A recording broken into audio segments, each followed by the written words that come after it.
चलो करो।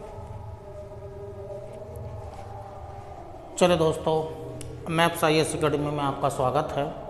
आज जो आपको वीडियो दिया जा रहा है वो प्रोटेम स्पीकर से संबंधित है। स्पीकर यानी कि अध्यक्ष है, ये अध्यक्ष है। स्पीकर यानी कि अध्यक्ष, और प्रोटेम का मतलब होता है अस्थायी रूप से अध्यक्ष, यानी कि अस्थायी अध्यक्ष के अस्थायी अध्यक्ष, यानी कि कुछ समय के लिए अध्यक्ष बनाया जाता है। तो प्रोटेम स्पीकर मतलब कुछ समय के लिए अध्यक्ष बनाया जाता है, तो उसे प्रोटेम स्पीकर नाम दिया जाता है।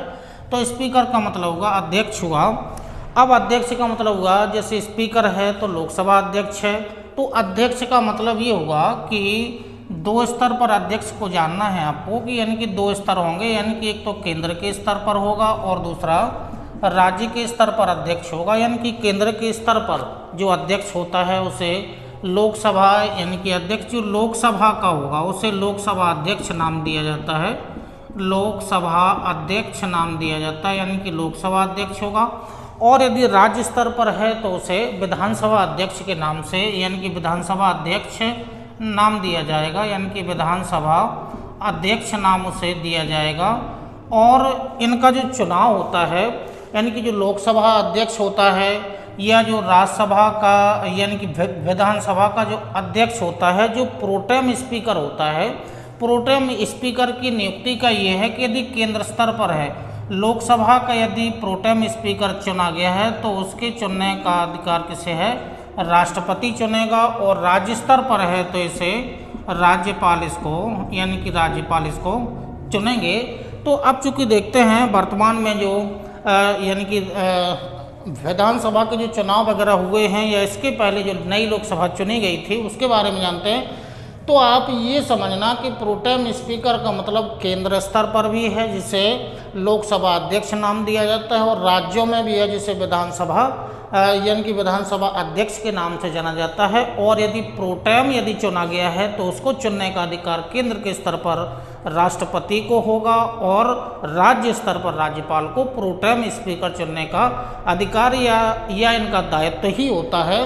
तो जो प्रोटेम स्पीकर है इसके कार्य वगैरह यहाँ पर आपको दिखा दिए गए हैं। अब लेकिन ये प्रोटेम स्पीकर की आवश्यकता क्यों पड़ती है, क्या स्थिति बनती है, तो ये समझिएगा कि मान लीजिएगा कि हम लोकसभा अध्यक्ष के रूप में लेते हैं, तो स्थिति ये रहती है कि यानी कि नई लोकसभा का जब विघटन हो, यानी कि जब नई लोकसभा चुनी जाती है, यानी कि पुरानी लोकसभा का विघटन होता है, तो जो यानी कि जो लोकसभा अध्यक्ष हैं, ये जो लोकसभा अध्यक्ष हैं, लोकसभा जो अध्यक्ष हैं, ये लोकसभा अध्यक्ष यानी कि जो पुराने कार्यकाल में, यानी कि पुरानी लोकसभा में जब सदन का विघटन नहीं हुआ था, पहले कार्यकाल चल रहा था, तो लोकसभा अध्यक्ष कार्यवाही का संचालन करने के लिए थे। आम चुनाव होंगे, आम चुनाव के बाद नई लोकसभा का गठन होगा। तो ये जो लोकसभा अध्यक्ष हैं, जब तक नई लोकसभा का गठन नहीं हो जाता तो ये लोकसभा अध्यक्ष अपने पद पर बने रहते हैं। ये तो नई लोकसभा के, यानी कि नई लोकसभा के गठन तक ये लोकसभा अध्यक्ष बने रहते हैं, क्योंकि इनका काम होता है सदस्यों को शपथ दिलाना, फ्लोर टेस्ट कराना, जो भी यहाँ पर कार्य लिखे गए हैं। तो अब स्थिति ये बनती है कि जो लोकसभा अध्यक्ष है, आम चुनाव हुआ है, आम चुनाव में लोकसभा अध्यक्ष जो पहले थे यदि वो हार जाते हैं, यदि ये पुरानी लोकसभा के जो अध्यक्ष हैं वो चुनाव हार जाते हैं, तो ये जो लोकसभा अध्यक्ष हैं ये चुनाव हार जाते हैं, यानी कि ये चुनाव हार जाते हैं। अब यदि चुनाव हार गए, कोई भी यानी कि व्यक्ति होगा, यानी कि जो उस सदन का मेंबर होगा उसी को अधिकार होता है सदन में आने का, चाहे लोकसभा हो चाहे विधान सभा हो। अब ये यानी कि अध्यक्ष जो हैं ये चुनाव हार गए हैं, जब चुनाव हार गए हैं तो सदन में आने का अधिकार खो देते हैं। तो ये सदन में आने का अधिकार खो देते हैं, यानी कि इन्हें अधिकार नहीं रहता, अधिकार खो देते हैं। अब ये खो देते हैं, अधिकार खो दे मतलब जो इनको सदन में आने का कोई अधिकार नहीं रहता है, क्योंकि सदन में वही व्यक्ति आ सकता है जो निर्वाचित होकर के मनोनीत होकर के आता है, उसी को सदन में आने का अधिकार रहता है, चाहे लोकसभा हो चाहे वो विधान सभा हो। अब ऐसी स्थिति बन गई है कि जो लोकसभा अध्यक्ष था पहले का, वो यानी कि नई लोकसभा के गठन तक वो बना रहता है, लेकिन जो पहले लोकसभा अध्यक्ष था वो चुनाव हार गया है, अब उसे सदन में आने का अधिकार नहीं है। तो अब ऐसी स्थिति में केंद्र में राष्ट्रपति का दायित्व है और राज्य में राज्यपाल का दायित्व है कि जिस दिन यानी कि शपथ दिलाने का दिन है, उस दिन जो यानी कि लोकसभा अध्यक्ष यानी कि राष्ट्रपति या राज्यपाल, इनको अधिकार होता है कि जो नवनिर्वाचित सदस्य आए हैं, नवनिर्वाचित जो सदस्य हैं, नवनिर्वाचित सदस्यों में से किसी वरिष्ठ सदस्य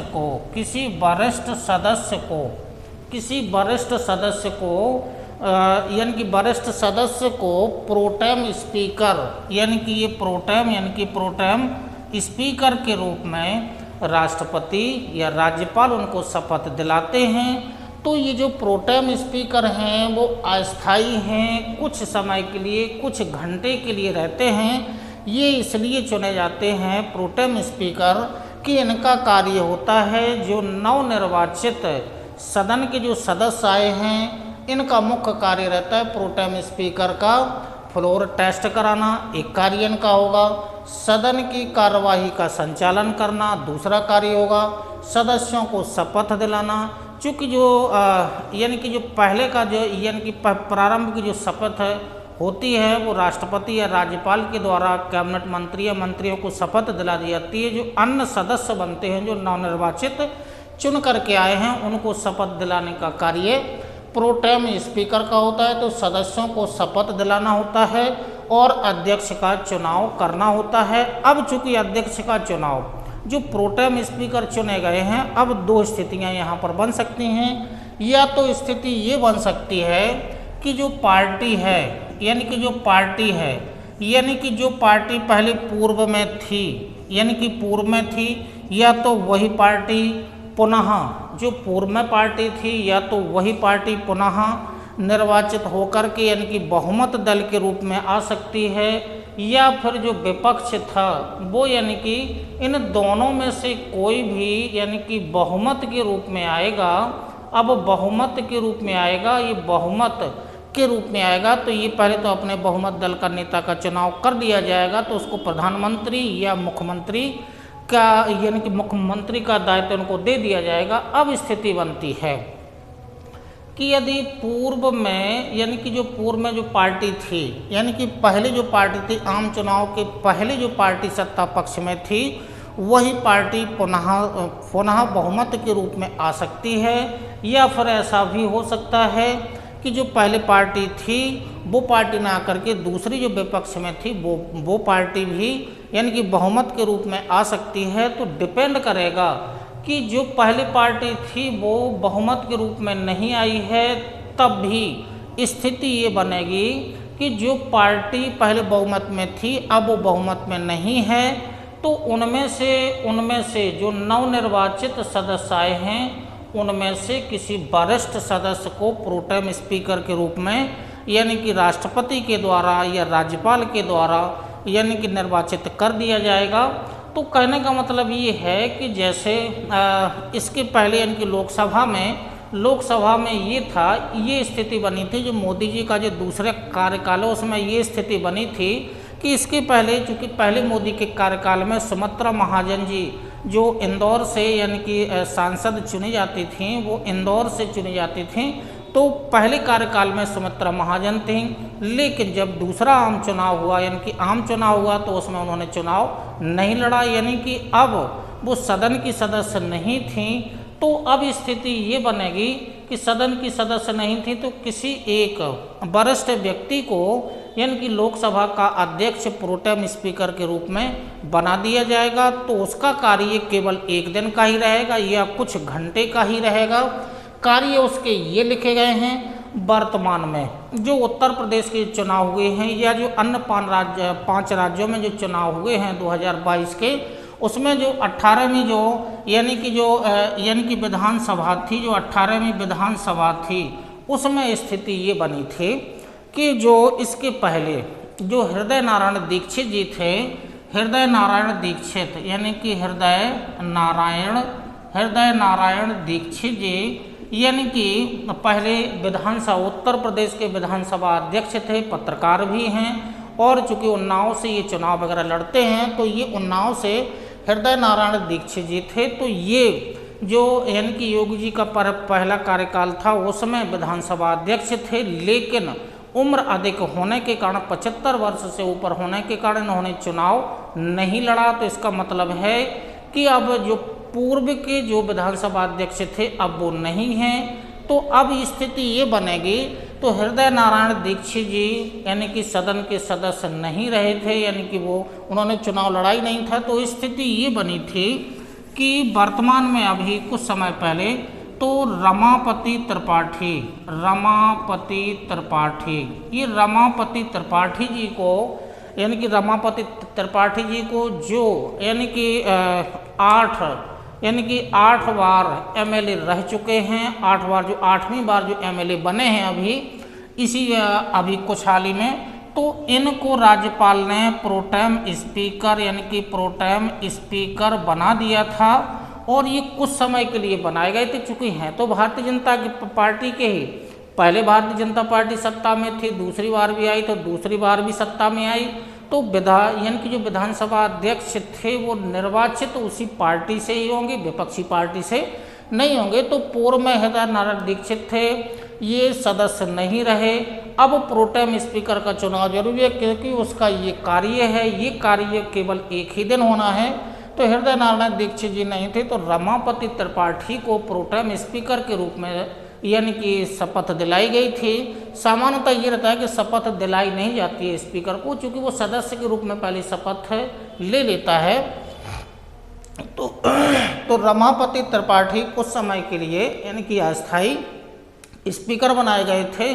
फिर बाद में स्थिति ये बनी, ऐसा भी हो सकता है कि यदि बहुमत दल यानी कि सत्ता पक्ष चाहे तो जिसे राष्ट्रपति या राज्यपाल ने प्रोटेम स्पीकर चुना है, या तो उसी को स्थायी सदस्य के रूप में बनाया जा सकता है, या फिर ये हो सकता है कि पार्टी अपना जो सदस्य नवनिर्वाचित होकर के आए हैं उनमें से किसी एक व्यक्ति को यानी कि जो पार्टी चाहे उनमें से नवनिर्वाचित सदस्यों में से किसी एक व्यक्ति को यानी कि स्थायी विधानसभा अध्यक्ष के रूप में या लोकसभा अध्यक्ष के रूप में अपना यानी कि निर्वाचित कर सकते हैं। तो अब ये हुआ था कि पार्टी को रमापति त्रिपाठी जी अच्छे नहीं लगे, या जो भी स्थिति बनी हो, तो जो वर्तमान में जो ये तो चूँकि अस्थायी थे, रमापति त्रिपाठी अस्थायी चुने गए थे, लेकिन पार्टी को अच्छी लगी। तो जो सतीश महाना जी हैं, ये चूँकि 9वीं बार यानी कि लगातार 9वीं बार एमएलए बन कर के आए हैं, ये कानपुर से संबंध रखते हैं। तो ये चूँकि 8वीं बार थे, ये वरिष्ठ सदस्य हैं, ये लगातार 9वीं बार जीत करके आए हैं। तो भारतीय जनता पार्टी ने, उत्तर प्रदेश की भारतीय जनता पार्टी ने अपने नवनिर्वाचित सदस्यों में से सतीश महाना जी को स्थायी विधानसभा अध्यक्ष के रूप में निर्वाचित कर दिया गया है। और तो अब इनका जो प्रोटेम स्पीकर का एक दिन के लिए कार्य था, वो कार्य 5 वर्षों तक जो आगे जो सतीश महाना जी हैं वो उत्तर प्रदेश की सदन की फ्लोर टेस्ट भी बीच बीच में होता रहेगा, विश्वास प्रस्ताव भी आएगा, अविश्वास प्रस्ताव भी आएगा, सदन की कार्यवाही तो चलती ही रहती है। सदस्यों को शपथ दिलाना, बीच बीच में यदि चुनाव होते हैं, उपचुनाव होते हैं या मध्यवर्ती चुनाव, जो भी स्थिति बनती है, तो ऐसे सदन की कार्यवाही का संचालन अब करने के लिए सतीश महाना जी 5 वर्ष तक उत्तर प्रदेश के विधानसभा अध्यक्ष रहेंगे। तो जैसी स्थिति राज्यों में बनी है या बनती है, वैसी ही स्थिति केंद्र स्तर पर बनती है। तो स्पीकर जो होता है, प्रोटेम स्पीकर का, यदि केंद्र स्तर पर इसका चुनाव होता है तो जो संविधान का जो अनुच्छेद है 93 में, यानी कि लोकसभा अध्यक्ष को रखा गया, उसके कार्य रखे गए हैं। इसी तरह से राज्यों में अनुच्छेद 180 के तहत, आर्टिकल 180 के तहत विधानसभा अध्यक्ष के कार्य वगैरह का वर्णन किया गया है। तो ये जो आज आपको वीडियो दिया गया है, प्रोटेम स्पीकर है, कुछ समय के लिए बनाया जाता है। अस्थायी अध्यक्ष होते हैं, चाहे वो लोकसभा अध्यक्ष हों चाहे विधानसभा अध्यक्ष हों। तो आज जो आपको वीडियो दिया गया है वो प्रोटेम स्पीकर से संबंधित है।